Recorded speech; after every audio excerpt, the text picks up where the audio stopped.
अस्सलाम वालेकुम नाज़रीन, आप देख रहे हैं न्यूज़ टॉक। मैं हूं यशमीन जमाल। नाज़रीन, कमर तोड़ महंगाई, महंगी बिजली और बेजा टैक्सेस के खिलाफ कश्मीरी अवाम का एहतजाज रंग ले आया। वज़ीर-ए-आज़म शहबाज शरीफ ने हालात का नोटिस लेते हुए तमाम मामले पर हंगामी इजलास की सदारत की, जिसमें फौरी तौर पर आज़ाद कश्मीर के अवाम के लिए 23 अरब रुपए की ग्रांट का ऐलान किया गया, जिसके बाद हुकूमत आज़ाद कश्मीर की जानिब से सस्ते आटे और सस्ती बिजली का नोटिफिकेशन जारी कर दिया गया। नोटिफिकेशन के मुताबिक कश्मीरी अवाम को आटे पर सब्सिडी दिए जाने के बाद फी किलो आटे की कीमत 50 रुपए मुकर्रर कर दी गई है। नोटिफिकेशन होने के बाद आज़ाद कश्मीर में 20 किलो आटे का थैला अब 1000 रुपए में मैसर होगा, जबकि फी मन आटे की कीमत जो इससे पहले 3100 रुपए थी, अब वो 1100 रुपए की कमी के बाद 2000 फी मन मुकर्रर कर दी गई है। आटे की सब्सिडी पर 23 अरब रुपए से जायद के अखराजात आएंगे, जिन्हें हुकूमत पाकिस्तान बर्दाश्त करेगी। इस तरह जॉइंट अवामी एक्शन कमेटी का एक और मुतालबा भी मंजूर कर लिया गया है और अब आज़ाद कश्मीर के अवाम को उनकी उमंगों के मुताबिक सस्ती बिजली भी मुहैया की जाएगी। हुकूमत आज़ाद कश्मीर के नोटिफिकेशन के मुताबिक घरेलू सार्फिन के लिए बिजली का फी यूनिट 3 रुपए से 6 रुपए का होगा, जबकि कमर्शियल सार्फिन के लिए ये रेट 10 रुपए से 15 रुपए फी यूनिट मुकर्रर किया गया है। नोटिफिकेशन के मुताबिक 100 यूनिट इस्तेमाल करने पर घरेलू सार्फिन को फी यूनिट 3 रुपए अदायगी करना होगी। 100 से ज्यादा यूनिट से लेकर 300 यूनिट तक के घरेलू सार्फिन के लिए फी यूनिट की कीमत 5 रुपए, जबकि 300 से ज्यादा यूनिट्स के इस्तेमाल पर सार्फिन को 6 रुपए फी यूनिट अदायगी करना होगी। इसी तरह कमर्शियल सार्फिन को 300 यूनिट इस्तेमाल करने पर फी यूनिट 10 रुपए, जबकि 300 से ज्यादा यूनिट्स इस्तेमाल करने वाले कमर्शियल सार्फिन को 15 रुपए फी यूनिट अदायगी करना होगी। इससे कबल जॉइंट अवामी एक्शन कमेटी की जानिब से जो मुतालबात सामने आए थे, उसे सस्ते आटे समेत नीलम जहलम प्रोजेक्ट से बनने वाली बिजली प्रोडक्शन कॉस्ट पर मुहैया किए जाने जैसे मुतालबात समेत GST के साथ साथ दीगर टैक्सेस के खात्मे, टेलीकॉम सेक्टर और मोबाइल सर्विस में बेहतरी, आज़ाद कश्मीर बैंक को शेड्यूल या कमर्शियल बैंक बनाने और तलबा यूनियंस की बहाली का मुतालबा शामिल था। दीगर मुतालबात के हवाले से क्या पेशरफ्त है, इस पर बात करने के लिए हमारे साथ मौजूद हैं वज़ीर बल्दियात है आज़ाद कश्मीर के फैसल राठौर साहब। बहुत शुक्रिया, ये कमेटी के रुकन भी हैं जिनकी आज बात हुई है प्राइम मिनिस्टर से। सर, आपका बहुत शुक्रिया आपके वक्त के लिए। सबसे पहले तो ये कहिएगा कि जो 2-3 दिन मनाजिर आते रहे हैं आज़ाद कश्मीर से, उसके ऊपर भी मैं उसकी जो ऑप्टिक्स हैं उस पर भी आपसे बात करती हूँ, लेकिन सूरत हाल इस हद तक संगीन हो गई। प्राइम मिनिस्टर ऑफ पाकिस्तान से आप लोगों की मुलाकात हुई, सर मुतालबात फिर भी सिर्फ 2 ही माने गए। देखिए जी, सबसे पहले तो हम शुक्रगुजार हैं पाकिस्तानी हुकूमत के कि जिन्होंने इस मुश्किल वक्त में एक बार फिर हमारा साथ दिया, चूँकि हालात जैसा कि आप जानती हैं कि बड़े तशवीशनाक हो चुके थे। चूँकि ये तहरीक कोई सियासी तहरीक नहीं थी, इसमें कश्मीरी अवाम का हर जमात का शख्स और हर सेगमेंट ऑफ जो कहते हैं कि लोग इसमें शामिल थे। और उसकी वजह ये थी कि बेशुमार ऐसी एहसास महरूमियाँ हैं जो लोगों के अंदर मौजूद है पिछले 70 साल से, और करते करते करते ये एक प्लेटफॉर्म जॉइंट एक्शन कमेटी के नाम पे वहाँ पर एक कमेटी बनी और फिर पिछले 1 साल से ये एहतजाजी तहरीक आटे के ऊपर हुई। जिस वक्त पाकिस्तान के अंदर आटे की कीमत बढ़ाई गई तो उस वक्त वहाँ पर इस तहरीक का आगाज़ हुआ, और उसके बाद जब बिजली की कीमतों में इजाफा हुआ तो फिर ये तहरीक जो है आहिस्ता आहिस्ता बढ़ती गई। तो जहाँ तक आपने बात की बाकी नकात की, इनके साथ हमारे चूँकि मुज़ाकरात जॉइंट एक्शन कमेटी जो बनी थी पिछले 4-5 माह से जारी थे, तो 10 नकात थे इनके, लेकिन इसमें से 2 ये सब्जेक्ट थे जो आज़ाद कश्मीर हुकूमत के इख्तियार या दायरा कारी और डोमेन में नहीं थे। ठीक है। ये मामलात वफाकी हुकूमत के थे। जब तक वफाकी हुकूमत की तरफ से इसमें कोई सपोर्ट या उनकी तरफ से इनपुट नहीं आता, आज़ाद कश्मीर हुकूमत अपनी तरफ से ये मामला तय नहीं कर पा रही थी। चूँकि ये बिजली के टैरिफ का इशू था, आटे की सब्सिडी का इशू था, तो इस हवाले से पिछले अरसे में हमने वफाकी हुकूमत के साथ काफ़ी राब्ते भी किए, बातचीत भी की गई, लेकिन उसके बाद पाकिस्तान में चूँकि इलेक्शन आ गए और उसकी वजह से कुछ ताख़ीर हो गई, तो ये तहरीक चूँकि सड़कों तक आ गई। हमने चूँकि कोशिश भी की कि इसको किसी तरीके से ताख़ीर या डिले किया जाए, लेकिन आपने खुद देखा कि पिछले 2-3 दिनों के अंदर लोगों के अंदर जो जज्बाती कैफियत थी, लोग सड़कों पे निकल आए। और फिर खास तौर पर बिल्कुल ठीक है, आपने कहा कि 2 मुतालबात जो हैं वो थे जो वफाकी हुकूमत की डोमेन के थे, और बाकी जो 8 हैं वो फिर गालिबन आपने कहा कि वो फिर आप लोगों के देखने वाले थे। सर, आप लोगों ने एक तो सूरत हाल को यहाँ तक क्यों पहुँचने दिया? आपको आई एम ग्लैड कि आपने इस बात को खुद एक्नॉलेज किया है अपनी गुफ्तगू के अंदर, ये कोई सियासी वो नहीं थी, मुहिम नहीं थी, ये एक आम आदमी जो कश्मीर में रहने वाला है उसने महसूस किया और वो तहरीक चलाई और लोग बाहर निकले। सर, फिर उनको इस तरीके से क्यों हैंडल किया आपकी हुकूमत ने कि जैसे वो कोई शरपसंद थे? देखिए, हमने तो हैंडल नहीं किया इस तरह से। आप ये देख लीजिए कि ये तहरीक 3 दिन से शुरू और पूरा आज़ाद कश्मीर तकरीबन जाम है, और इसमें 50 पुलिस के लोग ज़ख्मी हुए हैं, एक पुलिस का शख्स शहीद हुआ। लेकिन आप देख लीजिए कि आज़ाद कश्मीर के फोर्स ने किसी पे वेपन नहीं उठाया, कोई एक कैजुअल्टी नहीं हुई, कोई एक शख्स उस तरह से बज़ाब्ता ज़ख्मी नहीं हुआ। इसका मतलब ये है कि पुलिस की तरफ से, हुकूमत की तरफ से कोई ऐसी कार्रवाई नहीं हुई। लेकिन लॉ एंड ऑर्डर को रोकने के लिए, बरकरार रखने के लिए थोड़ा बहुत तो रुकावटें यकीनन खड़ी की गई, क्योंकि ये एक हसास खिता है, LOC के ऊपर है, इसकी हसासियत भी है। हुकूमत ने पूरी ये कोशिश की कि किसी तरीके से लोग पुरअमन रहें, लेकिन चूंकि इतनी बड़े मॉब को कंट्रोल करना इतना आसान नहीं था और ये चीज़ें अब दिन ब दिन इसमें शिद्दत आ रही थी। तो इस हवाले अच्छा, शिद्दत पर भी मैं बात करती हूँ, क्योंकि आपकी मुलाकात के बाद भी वैसे शिद्दत में कमी नहीं हुई है। लेकिन जो बात आप कर रहे हैं ना सर, 8 मई को ये मुतालबात और ये मामला चलना शुरू हुआ था, उठना शुरू हुआ था, इतने दिन बीच में सर क्यों आप लोगों ने जाया किया? आपको नहीं लगता कि प्राइम मिनिस्टर ऑफ पाकिस्तान को अगर आप पहले ही बर वक्त अप्रोच कर लेते तो प्राइम मिनिस्टर उस वक्त भी सुनते आपकी बात? मैं थोड़ी सी आपको बात बताऊं कि हमारे इनसे मामला तकरीबन सारे तय पाए थे और हमारे जो आखिरी प्राइम मिनिस्टर पाकिस्तान के साथ चीज़ें तय हुई थी वो 4 फरवरी को हुई थी, जब पाकिस्तान में इलेक्शन नहीं हुए थे। तो डेफिनेटली उसके बाद 8 फरवरी को पाकिस्तान में इलेक्शन हो गए, निगरान सेटअप ख़त्म हो गया। इस 1.5-2 माह के अरसे में पाकिस्तान में हुकूमत साजी का अमल रहा।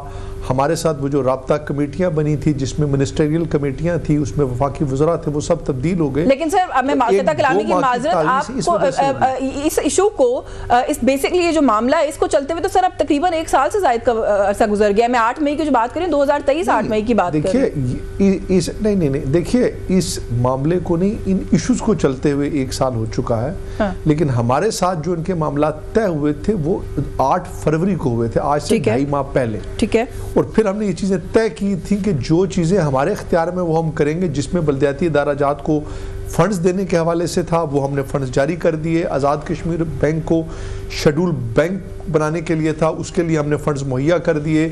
और तलबा यूनियन की बहाली के लिए कानून साजी जो है वो उसका अमल शुरू हो चुका है। लेकिन बिजली का मामला, टैरिफ का मामला, ये पाकिस्तान में नेपरा तय करती है, वापडा तय करती है, पाकिस्तान की हुकूमत ने तय करना है। क्योंकि जिस तरह सूबों के अंदर जिन जिन सूबों में बिजली वहाँ से ली जाती है, वहाँ पे उन सूबों को पैदावारी लागत पे बिजली दी जाती है। खैबर पख्तूनख्वा में काफी अरसे से ये मामला था, जिसको अब जाके सेटल किया गया है। राठौर साहब, आपने वैसे जो आप बात कर रहे हैं कि आजाद कश्मीर के अंदर आप जो बात कर रहे हैं, जाहिर है मैं उस I take it on face value, तो ये सारा कुछ मान चुके थे, आधी बातें आप मान चुके थे, आधी आपने विफाक से आज मनवा दी हैं उनको। सर फिर डंडे मारने की क्या नौबत पेश आई? और आपको पता है ये शहबाज शरीफ साहब से मुलाकात के बाद भी उन लोगों ने ये कहा था कि भी हम मार्च अपनी मुकम्मल करेंगे, जाके जो हमें कहा गया कि मान लिया गया है उसको पढ़ेंगे स्टेटमेंट को और उस पर रिस्पॉन्ड करेंगे। इस बीच भी सर उन पर फायरिंग भी की गई है, शेलिंग भी की गई है। बल्कि मेरी बात हुई है उमर नज़ीर कश्मीरी साहब से, वो कहते हैं जी हमें डंडे मारे जा रहे हैं, एक बच्चा और 4 मकामी अफराद शदीद जख्मी हुए हैं। और ये मैं तब की बात करेंगे जब आपकी मुलाकात हो चुकी है प्राइम मिनिस्टर ऑफ पाकिस्तान से। देखिए, असल में मैंने आपसे कहा ना कि पहले भी जहाँ पे आप कहते हैं कि कुछ मिसहैंडल हुई हैं, ये बेसिकली आज़ाद कश्मीर के किसी एक शहर में इशू नहीं है, ये पूरी रियासत के अंदर एहतजाज हो रहे हैं। वहाँ पर मुख्तलिफ इंतज़ामिया है, मुख्तलिफ लोग हैं और मुख्तलिफ मॉब्स हैं। और कई ऐसे मॉब्स हैं, मैं आपको खुद बताऊं कि मेरी उमर कश्मीरी साहब जो इनको रावलाकोट पुंछ से लीड करते हैं और इनके दीगर रहनुमा से भी मैं परसों बात कर रहा था, वो खुद इस बात का एतराफ़ कर रहे थे कि बहुत सारे लोग हैं जो हमारे कंट्रोल में नहीं हैं। जब ये हुकूमत की पाकिस्तान की तरफ से ये बात तय भी कर ली गई, फिर भी बहुत सारे लोगों के अंदर चीज़ें थी जो इस पर इख्तलाफ भी कर रहे थे।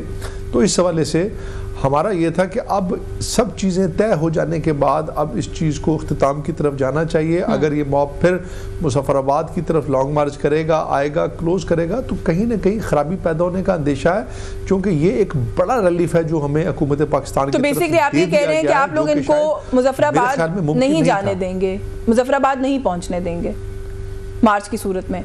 देखिए, अब तो देखिए ना, एक यहाँ पर किसी की ना हार है ना किसी की जीत है।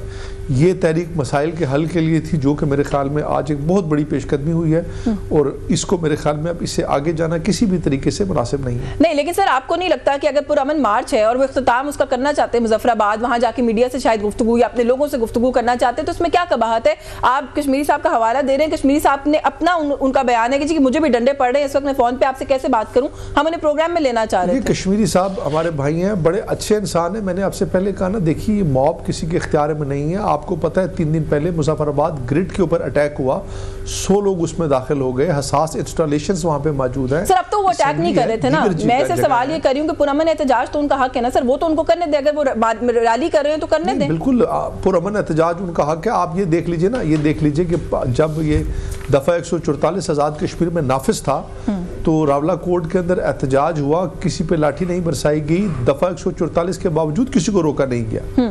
तो पुरअमन एहतजाज से तो किसी ने नहीं रोका, लेकिन लॉन्ग मार्च करके मुजफ्फराबाद आने में काफी खदशात हैं, जिसके हवाले से कुछ तहफुजात हैं। आपको सर पर्सनली कोई रिग्रेट है as a politician from Kashmir कि आप लोगों से सिचुएशन मिस हैंडल हुई या इससे बेहतर किया जा सकता था? पड़ोसी मुल्क के मीडिया ने they had a field day for 3 days talking about what's happening in Azad Kashmir, बल्कि उनके सर इजाजत दे दीजिएगा ये मैं जुमला मुकम्मल कर लूं, उनके वजीर हैं राजनाथ सिंह साहब, वो फरमाते हैं जी कि हमें तो जरूरत ही नहीं है पाकिस्तान से आजाद कश्मीर छीनने की, वो खुद ही मसला अपना जो है ना वो हमारे हक में रिजॉल्व करवा देंगे जो कुछ वो कर रहे हैं। देखिए ना, हिंदुस्तान तो बड़े अरसे से ये बात कह रहा था कि इस तरह के हालात हम वहाँ पर पैदा करेंगे, लेकिन मैं ये समझता हूँ कि आज उनकी ये बहुत बड़ी हार हुई है। ये बहुत बड़ी हार हुई है कि आज एक ऐसा फैसला हो गया जो कि मैं समझता हूँ उनकी सोचों के बरक्स हुआ है। इस हवाले से हम नहीं चाहते कि अभी इंडिया या हिंदुस्तान की तरफ से इस इशू को मज़ीद हाईलाइट किया जाए, मीडिया पर आया जाए और इसको जितनी जल्दी सिचुएशन को डिफ्यूज़ किया जाए वो बेहतर। और इसमें मैं हुकूमत पाकिस्तान का शुक्रगुजार हूँ कि उन्होंने इंतहाई दानिशमंदी के साथ और फौरी तौर पर इमीडिएटली इसका नोटिस लिया। हुकूमत पाकिस्तान ने बिल्कुल आजकल और ब्यूरोक्रेटिक जी उन्होंने बिल्कुल दानिशमंदी का मुजाहिरा किया और सूरत हाल को कंट्रोल किया। अब बॉल आपकी कोर्ट में है, ये जो मसला सड़कों से वापस खत्म करके घरों तक लेके जाना है लोगों को, वो बॉल आपकी कोर्ट में है। जी हम कोशिश करेंगे कि पुरअमन तरीके से चीज़ों को ठीक किया जाए और कोई भी ऐसी चीज़ ना हो जिससे लोगों के साथ कोई उन पे लाठी कोई चीज़। प्राइम मिनिस्टर साहब खुद इस सिचुएशन को मॉनिटर भी कर रहे हैं और इंशाल्लाह आप देखेंगे कि थोड़ी देर में इंशाल्लाह चीज़ों में बेहतरी चले। We really hope so and we really hope कि नेक्स्ट टाइम कभी आपसे बात हो प्रोग्राम में तो सूरत हाल वहाँ पर रिजॉल्व हो चुकी हो। आपका बहुत शुक्रिया। फैसल राठौर साहब हमारे साथ मौजूद थे आज़ाद कश्मीर से। एक ब्रेक का वक्त हो रहा है, ब्रेक से वापस आएंगे तो कुछ पाकिस्तान तहरीक इंसाफ से जुड़े मामला पर बात करेंगे। तैमूर खान झगड़ा साहब हमारे साथ मौजूद होंगे, हमारे साथ रहिए।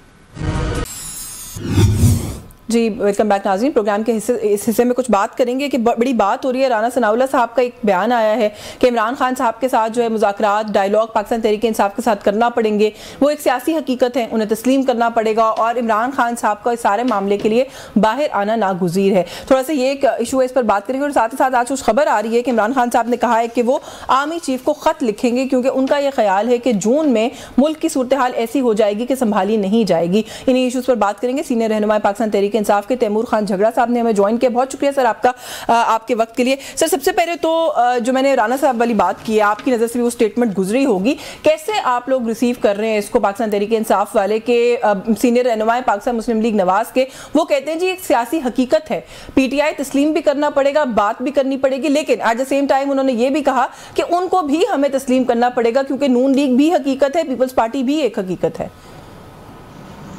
हमने ये कभी नहीं कहा कि वो हकीकत नहीं है। मेरे ख्याल में अल्टीमेटली तो बात होनी पड़ेगी। अभी तक माजरत के साथ वो सीरियसनेस नहीं देखी। जब भी गवर्नमेंट की इंटेंट नजर आ जाए, और प्री कंडीशन जरूरी नहीं है लेकिन रास्ते देखना जरूरी है। इमरान खान को इंसाफ मिलने का, इलेक्शन के मैंडेट का ऑडिट होने का, ताकि अगर हमारा क्लेम सही है, जो कि मुझे 100% यकीन है कि सही है, कि ये गवर्नमेंट इनकी होनी नहीं चाहिए, तो फिर उसका एक रास्ता नजर आना चाहिए। और पीटीआई को दीवार से ना लगाने का, जो हर 2-3 हफ्ते बाद जो है वो होता है, अगर वाकई ये हो जाए तो अल्टीमेटली तो फिर कोई ना कोई डायलॉग होगा। लेकिन ये याद रखें कि पीटीआई किसी के साथ डील के थ्रू, डील मांगने के लिए, इमरान खान के लिए कोई डील, इसके लिए बातचीत में नहीं है। सर आपको नहीं लगता कि प्री रिक्विजिट्स रख के, प्री कंडीशंस रख के डायलॉग के मेज के ऊपर आना शायद आपके एंड से भी ऐसा जाहिर करता है कि आप लोगों का इंटेंट भी नहीं है कि आप इंगेज करना चाहते हैं, और खासतौर पे पॉलिटिकल एक्टर्स के साथ तो बिल्कुल इंगेज नहीं करना चाहते। जो आपका मुतालबा है मैंडेट के ऑडिट का, और जो दूसरी भी आपने बात कही है, मुज़ाकरात के मेज पर जाके भी तो सर सामने रखे जा सकती है ना ये बातें, लेकिन आप कहते हैं ये प्री कंडीशन है, पहले पूरी करें इसको। नहीं, जिस तरीके से आप कह रही हैं याशफीन, तो वो तो अभी भी नेशनल असेंबली का सेशन चल रहा है। वो डायलॉग तो वहां पे इन पब्लिक ही हो सकता है, वो अनकंडीशनल डायलॉग तो वहां पे हर रोज हो रहा है।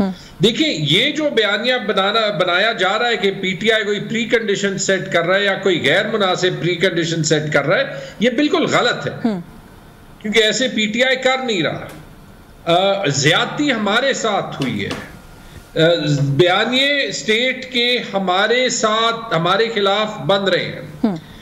तो ऐसे माहौल में ये कहना कि आपको दीवार से लगा देंगे और फिर मतलब for the sake of the country आप सब कुछ मान लें, ये गलत है। अच्छा, नहीं, प्री कंडीशंस आपकी सही है, गलत का मैं अगर मुल्क की इतनी परवाह होती तो फिर ऐसे इलेक्शन कोई करता ना। हाँ। और ऐसे इलेक्शन की बुनियाद पे कोई हुकूमत बनाता ना। अच्छा, प्री कंडीशंस आपकी ठीक है, गलत के ऊपर तो खैर मैं कोई कमेंट नहीं करी, मैं तो प्री कंडीशन के ऊपर बात कर रही हूँ कि वो, क्योंकि ये तासुर अब गवर्नमेंट वाले भी देते हैं कहीं ना कहीं, और आपके बल्कि कुछ सीनियर रहनुमाओं से यहाँ पे हमारी भी बात हुई है हमारे प्रोग्राम्स के अंदर, वो भी कहीं ना कहीं ये इंप्रेशन देते हैं कि भाई वो कह रहे हैं ना कि बात करनी है तो फिर पहले हमारी बात माने। तो मैं सिर्फ इस पर्सपेक्टिव में ये सवाल पूछ रही थी। लेकिन जो आपने बात की ना सर कि असेंबली में डायलॉग हो रहा है, ओपन डायलॉग हो रहा है, मैं बहुत माजरत के साथ ये सवाल करूंगी, आपको नहीं लगता कि पाकिस्तान तहरीक इंसाफ के जो भी फेसेस इस वक्त मीडिया पे आते हैं, चाहे फ्लोर ऑफ द हाउस पर आते हैं, चाहे प्रेस कॉन्फ्रेंसेस में या टॉक शोज पे आते हैं, उनमें से किसी भी बात को ऑन फेस वैल्यू लेना आपको लगता है कि दुरुस्त है हमारे एंड के ऊपर भी? क्योंकि थोड़ी देर के बाद कोई और आता है, उस बात को डिनाई करके चला जाता है। तो समझ में तो हमें यही आता है कि मुज़ाकरात तभी होंगे जब इमरान खान के साथ होंगे। असेंबली पे और प्रेस कॉन्फ्रेंसेस में आपकी बात नहीं सुनी जा सकती या उस पर यकीन नहीं किया जा सकता। देखिए, ऊंच नीच या मुख्तलिफ बातें हर पार्टी के लोग करते हैं, तो आप अगर ये कह रहे हैं तो आप क्या कह रहे हैं कि हम कौन सी चीज मान लें? हम ये मान लें कि पाकिस्तान में आईन है जो कहता है कि 90 दिन में इलेक्शन हो सकते हैं। हम ये मान लें कि एक इलेक्शन एक्ट है जो कहता है कि इलेक्शन साफ और शफाफ होना चाहिए और जिसका एक एक कदम जिस तरीके से होना चाहिए। हम ये मान लें कि ऑन द होल कोर्ट्स काम कर रहे हैं विदाउट प्रेशर, जब 6 जजेस जो हैं वो खत लिखते हैं। या हम ये मान लें कि यहाँ पे हमारी एस्टैब्लिशमेंट का कोई पॉलिटिकल रोल नहीं है जब DGISPR एक पॉलिटिकल प्रेस कॉन्फ्रेंस कर लेते हैं। मानने की तो बहुत चीजें नहीं है, मसला ये है कि हम एक दलदल में फंस गए हैं, उससे निकलना है। ये 2 साल पहले भी कहा था जब इमरान खान की हुकूमत गिरा रहे थे। कौन कह सकता है कि अगर इमरान खान 5 साल पूरे कर देता पाकिस्तान की हालत बेहतर होती, लेकिन हमारी पॉपुलैरिटी ये ना होती, क्योंकि मुश्किल काम कर रहे थे हम। किसी ने नहीं माना। 9 मई के बाद कौन कह सकता था कि 1 साल के एक तारीखी क्रैकडाउन के बाद आज भी पीटीआई एक पॉलिटिकल फोर्स होगी?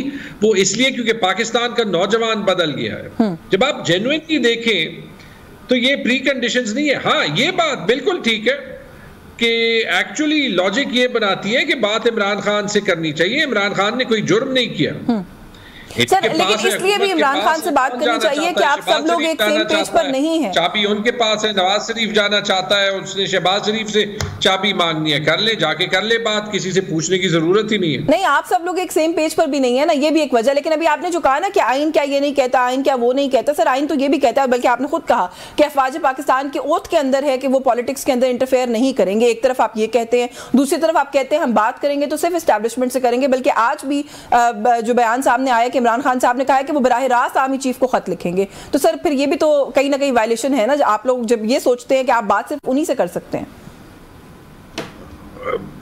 इमरान खान ने तो कभी नहीं कहा कि मैंने सिर्फ एस्टैब्लिशमेंट से या आर्मी चीफ से बात कर। सर कहा है, नहीं कहा, दिखा दे। इमरान खान ने ये जरूर कहा है, हाँ।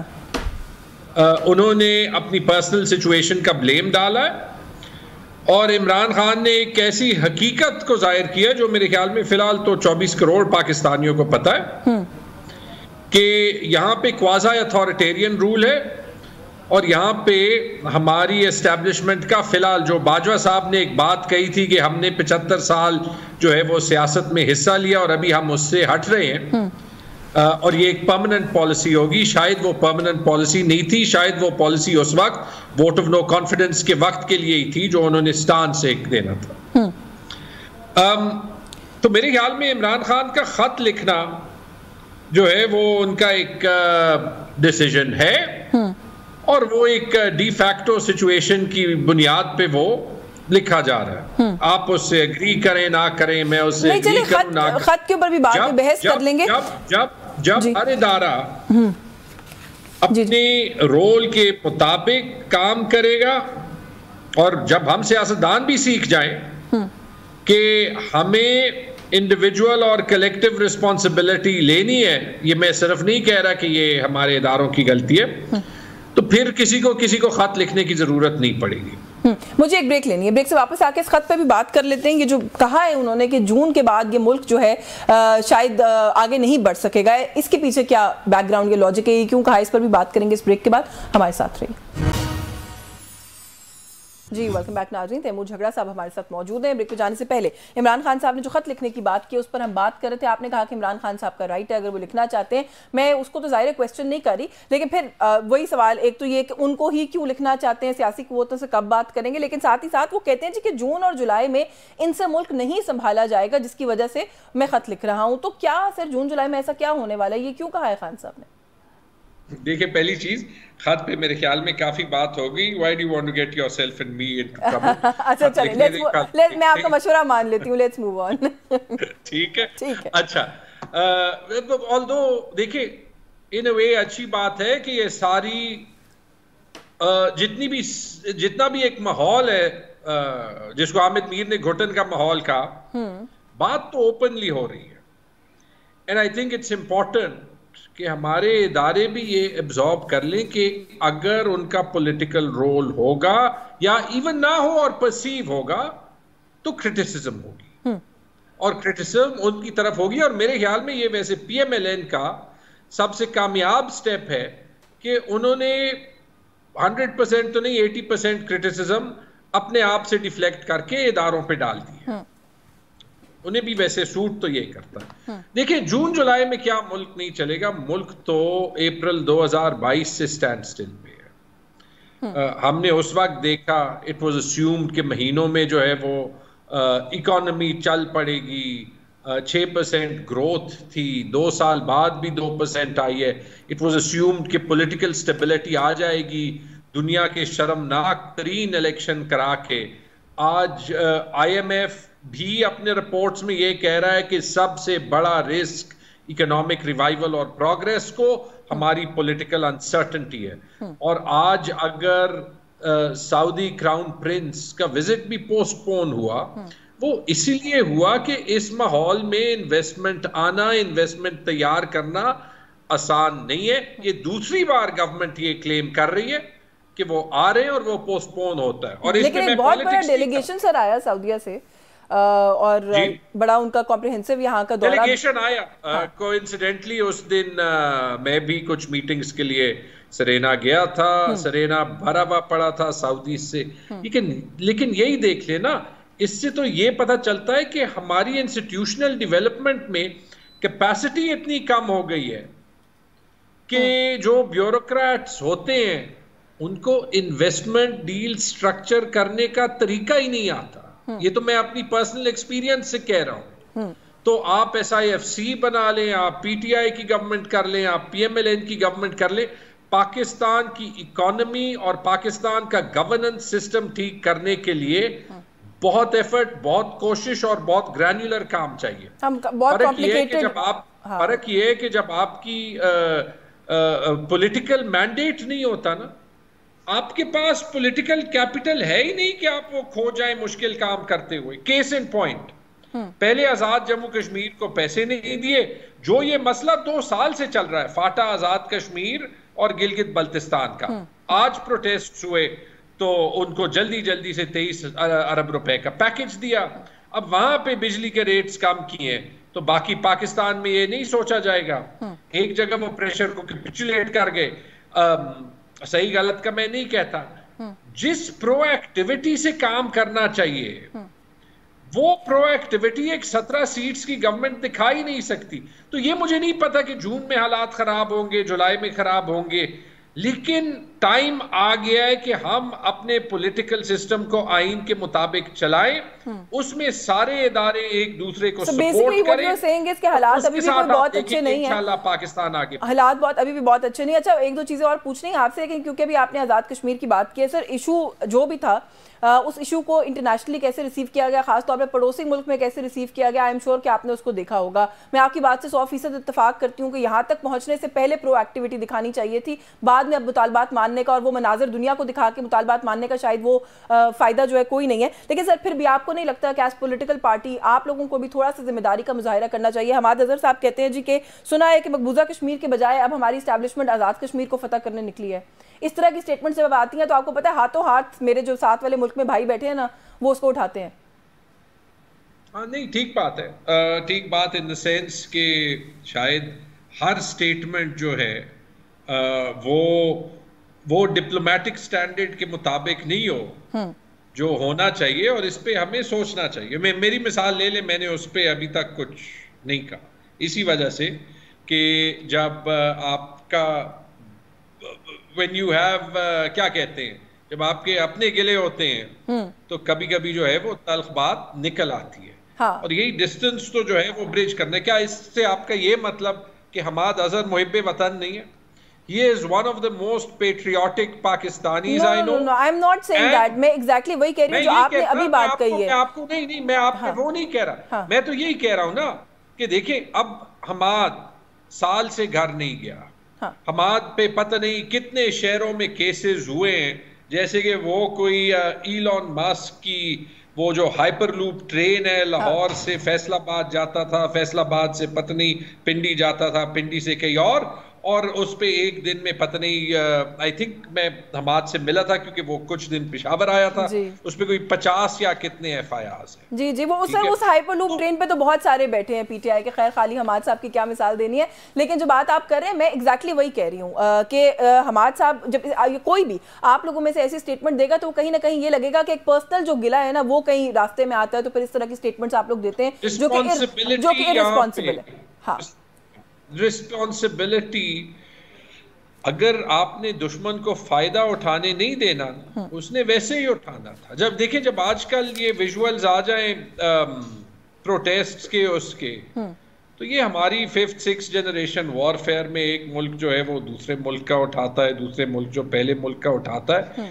ये जो इतनी पोलराइजेशन और इतनी बिटरनेस क्रिएट की हुई है ना, ये किसी एक PTI के लीडर के साथ नहीं की है, ये पाकिस्तान के नौजवानों के एक बहुत बड़े तबके के साथ की है, who feel disenfranchised। और आप मुझे बता दें कि आधे पाकिस्तान से ज्यादा में आप वोट गिने ही ना, आप अपने मर्जी के रिजल्ट्स लिख दें, तो लोग जो है वो डिसनफ्रेंचाइज नहीं फील करेंगे, लोग मायूस फील नहीं करेंगे। और क्या कोई इतनी बड़ी बात है टू स्टेप बैक एंड से कि ये भी मुल्क के फायदे में है?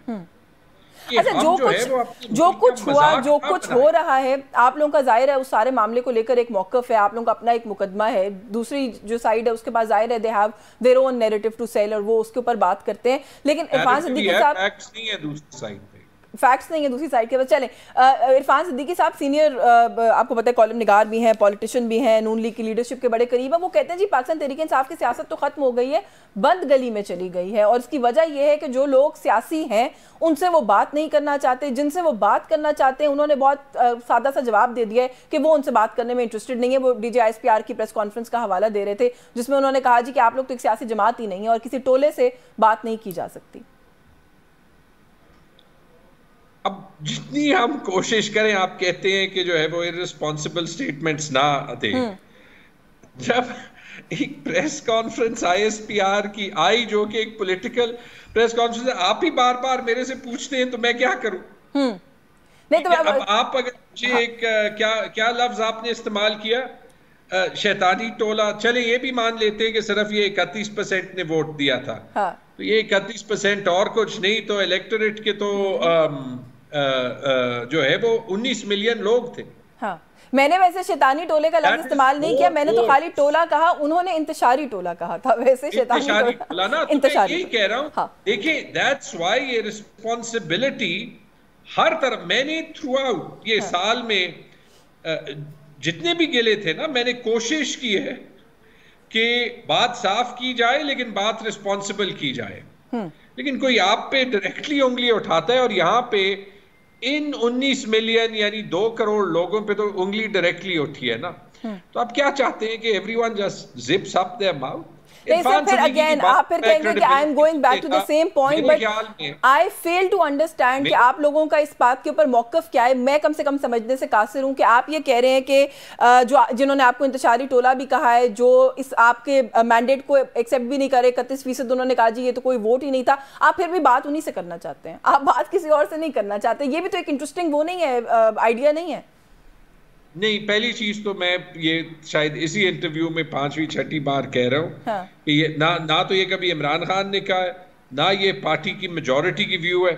आपने मेरे ख्याल में शहरियार अफरीदी का और 1-2 लोगों और ने जो है ऐसे बात कही होगी, उनका एक बयान उठाया है। ये बात जरूर है कि डी फैक्टो अगर मुल्क में एक सिग्निफिकेंट रोल, कुछ लोग तो कहेंगे कि मुल्क को चला ही मोहसिन नकवी रहा है, लेकिन लेट्स से अगर एक सिग्निफिकेंट रोल मोहसिन नकवी का है तो फिर अल्टीमेटली बात तो मोहसिन नकवी से करनी पड़ेगी। हाँ, अगर मोहसिन नकवी अपना सारा इख्तियार शहबाज शरीफ को दे दे फिर बड़ा सिंपल हो जाएगा, फिर सिर्फ शहबाज शरीफ से। चलिए, आई रियली होप कि आपका ये पैगाम आज मोहसिन नकवी तक ही पहुंच जाए और मोहसिन साहब जो है कोई इनिशिएट कर ले डायलॉग। लेकिन आखिर में बस ये जरूर कह दीजिए, आप लोगों का सर आपस का जो एक इख्तिलाफ है, एक तो बयानात की बात है, वो तो अलग मामला है, मैंने आपसे बात कर ली, लेकिन कुछ आप लोगों का आपस का रिफ्ट है जो कि बार बार खुल के सामने आता है, खासतौर पर जो मरवत साहब वाला मामला है। What do you have to say about that? उनको कोई शो कॉज नोटिस वगैरह भी दे दिया गया है, वो जो है वो अपने हार्ट बर्न का इजहार ट्विटर पर आके कर रहे हैं जी कि मैंने पार्टी को तब मुतहरिक किया जब कोई भी नहीं था, अब मेरे साथ ये सलूक किया जा रहा है।